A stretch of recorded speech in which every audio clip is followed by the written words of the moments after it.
नमस्कार, आप लाइव बिहार देख रहे हैं। मैं हूं राज मोहन तिवारी। एक बार फिर से आप सभी का स्वागत है हमारे खास प्रोग्राम खबरों से खबरदार में। देखिए, आज दिल्ली में जनता दल यूनाइटेड के राष्ट्रीय कार्यकारिणी की बैठक हुई। बीते कई दिनों से इस बैठक पर हर किसी की निगाहें टिकी हुई थी और आज नीतीश कुमार ने बड़ा फैसला लेते हुए कुशवाहा और कुर्मी को दरकिनार कर एक ब्राह्मण समाज से आने वाले नेता को कार्यकारी राष्ट्रीय अध्यक्ष बना दिया है। नाम है उनका संजय झा। इन दिनों बिहार की सियासत में नीतीश कुमार के बेहद करीबी हैं और राज्यसभा के सांसद हैं। लेकिन आज चिराग पासवान के खेमे से भी बड़ी खबर आई है, क्योंकि चिराग पासवान अपने पार्टी के तमाम सांसदों के साथ पहली बार केंद्रीय मंत्री बनने के बाद पटना पहुंचे। भव्य स्वागत पटना एयरपोर्ट पर हुआ और वहीं पर उन्होंने 2025 विधानसभा चुनाव को लेकर साफ कह दिया कि उनके मुख्यमंत्री नीतीश कुमार हैं और उनके ही नेतृत्व में वो 2025 का विधानसभा चुनाव लड़ेंगे। तो बिहार की सियासत में आज नीतीश कुमार का सिक्का, और नीतीश कुमार ने एक तरफ रणनीति के तहत या क्या सोच समझकर संजय झा को जेडीयू की कमान दी, तो वहीं चिराग पासवान जो कुछ समय पहले तक नीतीश कुमार का विरोध करते रहे, अब नीतीश कुमार के पाले में हैं और उन्हीं का समर्थन कर रहे हैं। विस्तार से चर्चा करेंगे। हमारे साथ वरिष्ठ पत्रकार रवि रंजन जी हैं और वरिष्ठ पत्रकार प्रवीण बागी जी हैं। सबसे पहला सवाल तो यही है, कहाँ बिहार की राजनीति में कुशवाहा पॉलिटिक्स उबाल मार रही थी, जोर पकड़ रही थी, कहा जा रहा था कि बहुत कुछ इसमें होगा बैठक में, लेकिन संजय झा राष्ट्रीय कार्यकारी अध्यक्ष जेडीयू के बने हैं। कैसे देख रहे हैं?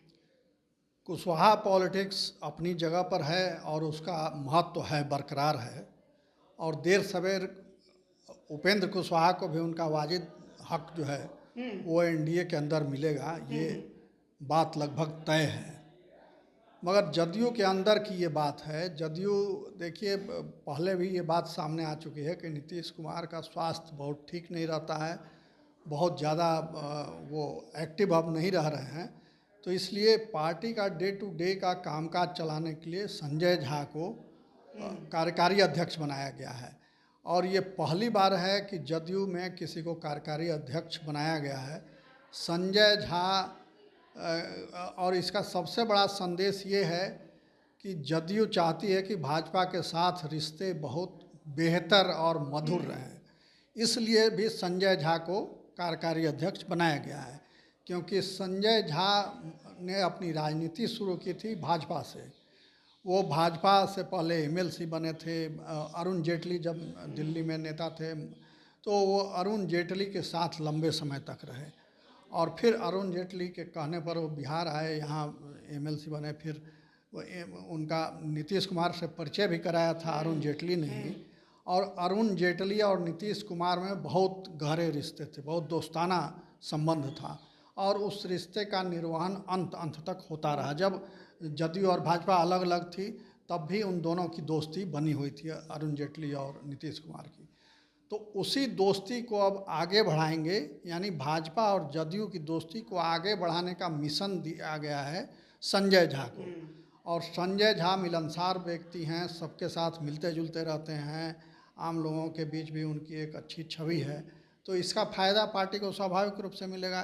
कार्यकर्ताओं के बीच भी वो आसानी से घुल मिल जाते हैं, तो कार्यकर्ता भी उनसे अपनी बात कह सकेंगे, खुल के कह सकेंगे, कोई उसमें उनको परेशानी नहीं होगी।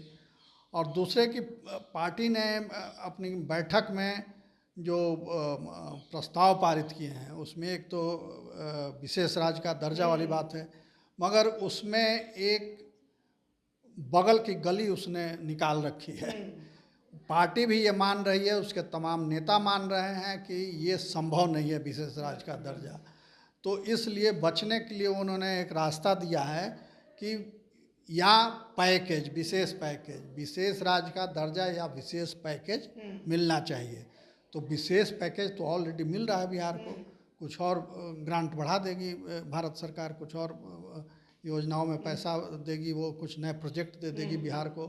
तो इससे वो संभव है और वो हो जाएगा। तो इसीलिए एक वो पैसेज दिया गया है कि उस माध्यम से हम फेस सेविंग अपना कर सकें। फिर है कि आरक्षण बढ़ाने का मुद्दा कि उसको अनुसूची 9 में शामिल किया जाए संविधान के, ताकि वो कोर्ट के रिव्यू से बाहर हो जाए। मगर ये कितना संभव है ये तो आगे पता चलेगा कि इस पे क्या हो पाता है। मगर अभी मुख्य रूप से ये कार्यकारिणी बुलाई गई थी इसी के लिए कि कार्यकारी अध्यक्ष एक बनाया जाए, और वो उन्होंने बना दिया। सबसे बड़ा सवाल यही है कि कहाँ जनता दल यूनाइटेड लवकुश समीकरण की पार्टी कही जाती थी, और पिछले जो राष्ट्रीय अध्यक्ष थे ललन सिंह, उन्हें हटाकर नीतीश कुमार बने, फिर राष्ट्रीय कार्यकारी अध्यक्ष संजय झा को बनाया। अगड़ी जाति पर ज़्यादा फोकस नीतीश कुमार का इन दिनों बढ़ गया है।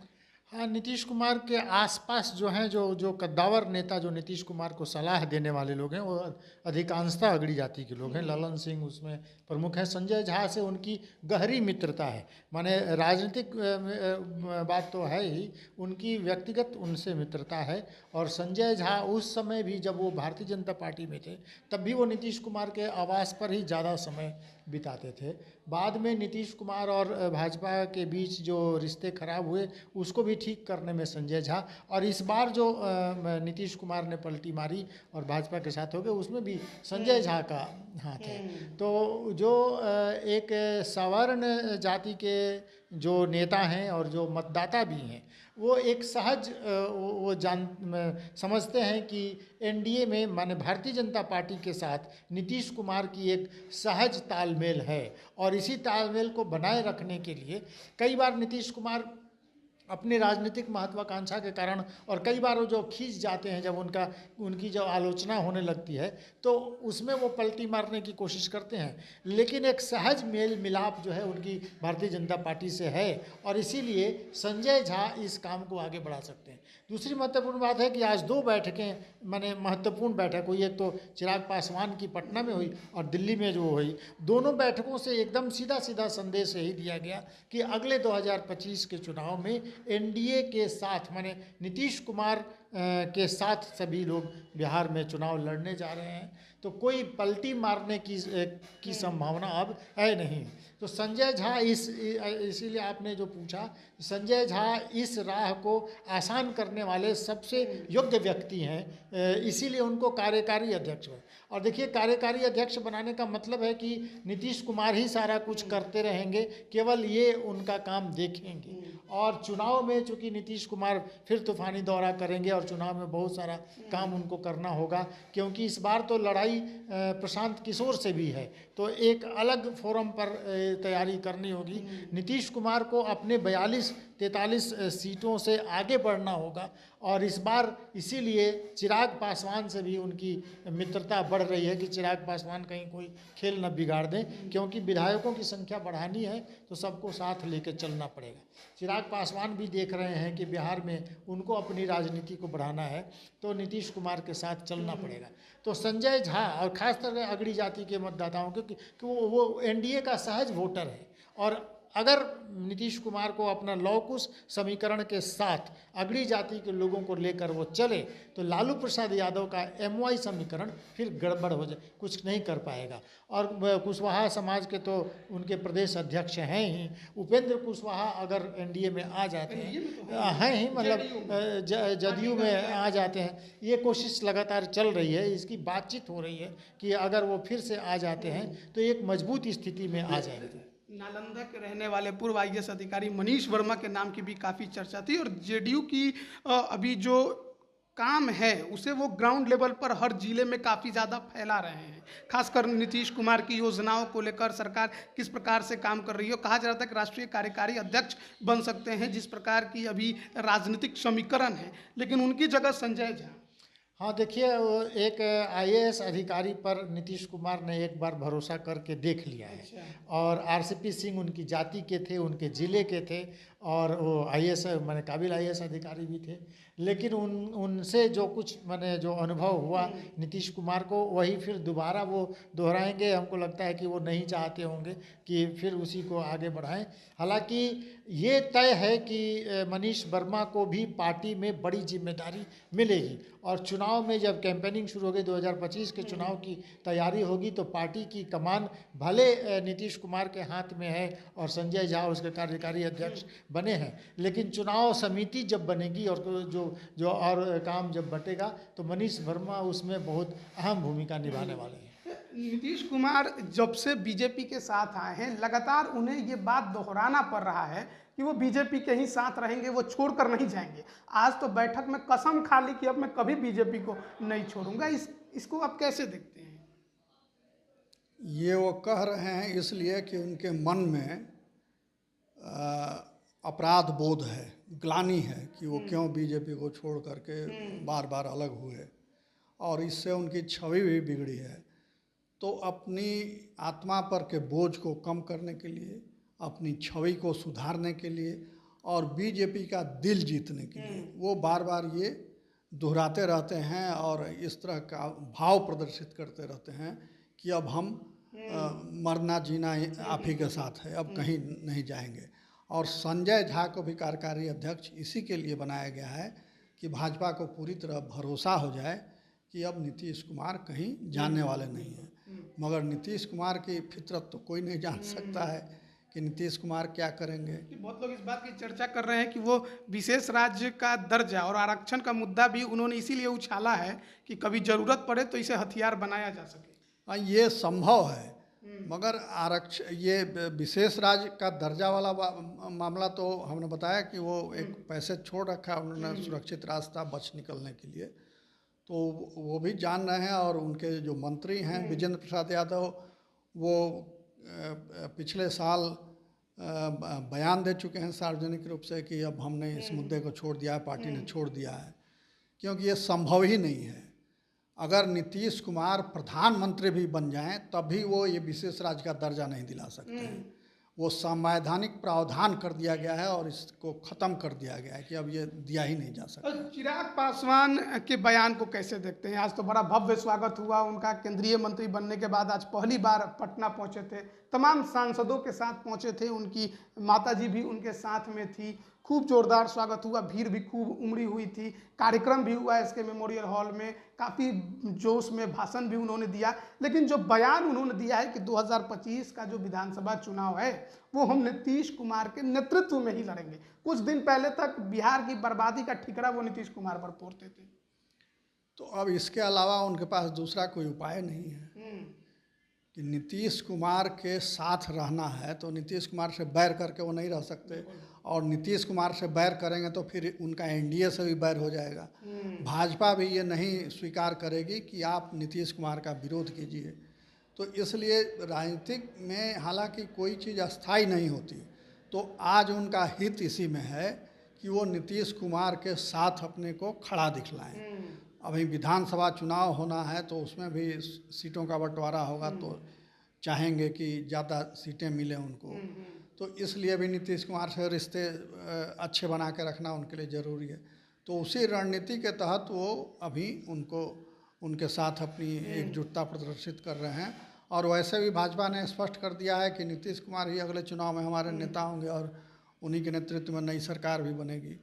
तो इसलिए उसमें किसी को कोई कन्फ्यूजन नहीं होना चाहिए। और चिराग पासवान भी वही लाइन ले रहे हैं जो भाजपा ने जो लाइन ली है, तो भाजपा की लाइन पर चलना उनकी मजबूरी है अगर एनडीए में रहना है तो। बिल्कुल, लेकिन बिहार फर्स्ट और बिहारी फर्स्ट का क्या होगा? ये तो एक कॉमन मिनिमम प्रोग्राम फिर एनडीए को बनाना पड़ेगा अगर बिहार के विकास को, अगर वो लोग चाहते हैं कि सचमुच में विकास हो। नीतीश कुमार बार बार विशेष राज्य की दर्जे की मांग कर रहे हैं, तो नीतीश कुमार यह भी कर रहे हैं कि बिहार में जो भी काम हुए हैं सब मैंने किया है। माने आरजेडी की बात तो है ही, लेकिन उनके साथ भारतीय जनता पार्टी भी सत्ता में 17-18 साल तक रही है। लेकिन नीतीश कुमार इस बात को जोर देकर कहते हैं कि जो भी काम हुआ है वो मैंने किया है। तो एनडीए अगर चाहती है कि बिहार का विकास हो, तो ये चिराग पासवान ने जो अपना विज़न दिया है बिहारी फर्स्ट, बिहार फर्स्ट, तो उसके भी कुछ तत्वों को निकालकर, उनके कुछ अंशों को निकालकर उनके अपने प्रोग्राम में शामिल करना पड़ेगा। ये बात वो लगातार चिराग पासवान अपनी ज़रूरत को बताते हुए और राजनीति में अपनी धमक को जताते हुए ये कहते रहे हैं और आगे भी वो कहते रहेंगे। वो बार बार ये पिछली बार जब वो नीतीश के खिलाफ भी बोल रहे थे तब भी ये बोल रहे थे कि नीतीश कुमार से व्यक्तिगत व्यक्तिगत उनकी कोई अदावत नहीं है, वो उनकी नीतियों के खिलाफ है। तो अब तो नीतियाँ उनकी ठीक, अब आजकल मैंने वो नए चाचा भतीजे की केमिस्ट्री है, इसलिए वो नीतियाँ भी ठीक लग रही हैं।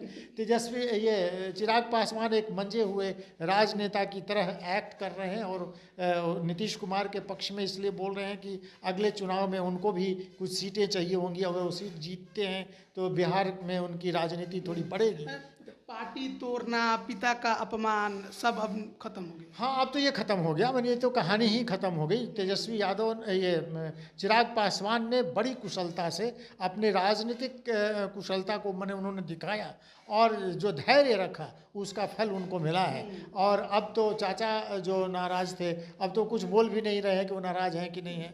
दूसरी बात है कि अब उनकी पार्टी को एक दफ्तर, जिस पार्टी से उनको दफ्तर से निकाला गया था, नीतीश कुमार की पुलिस ने निकाली थी, वही दफ्तर नीतीश कुमार की सरकार उनको ऑफर कर रही है। तो अब तो मैंने चिराग पासवान बिहार की राजनीति में एक असरदार नेता के तौर पर उभर कर सामने आए हैं। और आज पटना में उनका जो कार्यक्रम हुआ है और जिस तरह से उनका भव्य स्वागत हुआ है, जिस तरह से नौजवान लड़के लड़कियों ने में उनके साथ सेल्फी लेने की होड़ लगी थी, इससे लगता है कि चिराग पासवान एक बहुत युवा नेता के तौर पर उभर कर सामने आए हैं और बिहार की राजनीति में उनका महत्व बढ़ा है। तो ये आज बिहार की जो सियासी घटनाएं थी उस पर हम चर्चा कर रहे थे, किस प्रकार से जनता दल यूनाइटेड के राष्ट्रीय कार्यकारिणी की बैठक में नीतीश कुमार ने अपना जो उत्तराधिकारी कह सकते हैं आप, राष्ट्रीय कार्यकारी अध्यक्ष बनाकर संजय झा को कुर्सी सौंप दी है। लेकिन वहीं दूसरी तरफ चिराग पासवान का जो बयान है वो भी पड़ा है कि 2025 का विधानसभा चुनाव वो नीतीश कुमार के ही नेतृत्व में लड़ेंगे। एनडीए में सब कुछ ठीक होने की बात कही जा रही है, लेकिन जिस प्रकार की चर्चाएं हैं, जिस प्रकार के अभी सियासी हलचल हैं, उसमें कुर्मी और कुशवाहा से बैर करके जनता दल यूनाइटेड अपने आप को कितना और संगठित रख पाएगी, ये देखने वाली बात होगी। इसमें एक बात और जोड़ने की ज़रूरत है। जो पार्टी की बैठक हुई जदयू कार्यकारिणी की, उसमें ये भी कहा गया कि झारखंड में विधानसभा चुनाव में पार्टी भाग लेगी, यानी चुनाव लड़ेगी वहाँ। तो चुनाव लड़ेगी तो हो सकता है कि भाजपा के साथ मिल कर के लड़े, नहीं बात बनेगी तो अकेले भी लड़ेगी। इसके पहले भी वो अकेले लड़ चुकी है, साथ में भी लड़ चुकी है, अकेले भी लड़ चुकी है।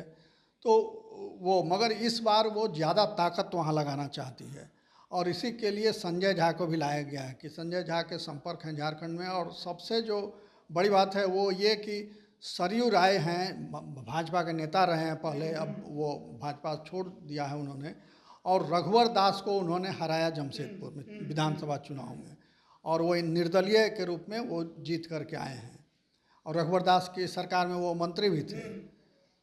तो उनकी चर्चा है कि वो जदयू में आएंगे और संभवतः जदयू उनको वहाँ का झारखंड का प्रदेश अध्यक्ष बनाएगी।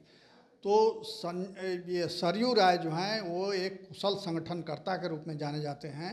अगर वो वहाँ बन गए झारखंड में जदयू के प्रदेश अध्यक्ष, तो भाजपा के लिए वहाँ मुश्किल बढ़ेगी क्योंकि वो भाजपा से खार खाए बैठे हुए हैं और फिर अपनी पूरी ताकत लगा देंगे और उनके संपर्क में भाजपा के भी बहुत सारे कार्यकर्ता नेता हैं। तो हो सकता है कि वहाँ पार्टी में से भाजपा से बहुत सारे लोगों का उधर रास्ता खुल जाए, जदयू में वो शामिल हो जाएं। लेकिन रघुवर दास को झारखंड की राजनीति से बीजेपी ने अलग कर दिया है, तो कहीं बात बन भी जाए। नहीं, भाजपा से उनकी बात कई बार हुई मगर बात बनी नहीं। हाँ, बनी नहीं। वो कुछ उसूल को लेकर के, कुछ सिद्धांत को लेकर के उनके मतभेद हैं, तो इसलिए वो जैसा चाहते हैं भाजपा वैसा तैयार नहीं हो रही है, तो इसलिए वो बात अभी बनती हुई नहीं दिख रही है। झारखंड में जेडीयू बीजेपी को टेंशन देने जा रही है। और वो सरयू राय नीतीश कुमार के बहुत गहरे मित्र हैं। दो पार्टी में अलग अलग होते हुए भी लगातार दोनों का संपर्क बना रहा। सरयू राय जब भी पटना आते हैं नीतीश कुमार से ज़रूर मिलते हैं, बात करते हैं, ऐसे भी फ़ोन पर भी बात होती है। तो दोनों का संपर्क बना हुआ है और उस संपर्क को अब पार्टी के रिश्ते में जोड़ने की कवायद हो रही है। तो ये बिहार की सियासत के साथ देखिए जनता दल यूनाइटेड अपने पैर को पसारने की कोशिश, अब झारखंड चुनाव लड़ने का ऐलान है। देखना होगा किस प्रकार से आगे क्या कुछ होता है। बने रहिएगा हमारे साथ। आप सभी का बहुत बहुत धन्यवाद।